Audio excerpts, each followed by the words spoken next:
వ్యాప్తంగా జరుపుకుంటున్నటువంటి ఈ గణతంత్ర దినోత్సవాన్ని ఈ రోజు మన గ్రామంలో జరుపుకుంటున్నందుకు ఎంతో సంతోషంగా ఉంది. ఈ రోజు ఇంత సంతోషంగా మనం మన పాఠశాలలో మన గ్రామంలో ఈ కార్యక్రమం జరుపుకుంటున్నామంటే దానికి కారణం మన అంబేద్కర్ గారు ఏర్పరిచినటువంటి రాజ్యాంగం.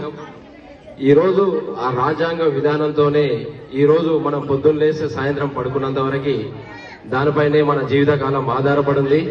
కాబట్టి రాజ్యాంగం గురించి మన అంబేద్కర్ గురించి మన విద్యార్థులకు కూడా బోధించాల్సిన బాధ్యత మన విద్యార్థులకు బోధించాల్సిన బాధ్యత మన ఉపాధ్యాయులకు ఉన్నది.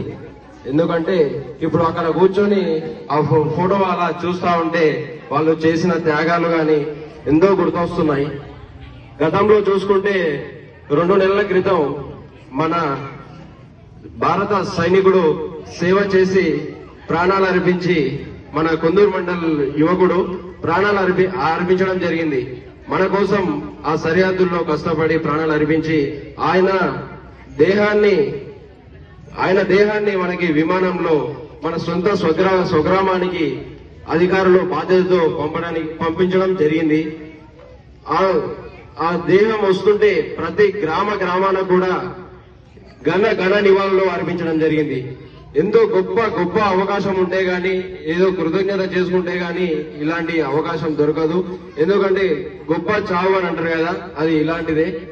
అందుకని ఈ రోజు ఉన్న యువకులు కూడా ప్రతిదీ గమనించాలి. ఆ రోజు మన ఊరి మీదగానే ఆ దేహం పోయింది. ప్రతి గ్రామాన కూడా నివాళులు అర్పించారు.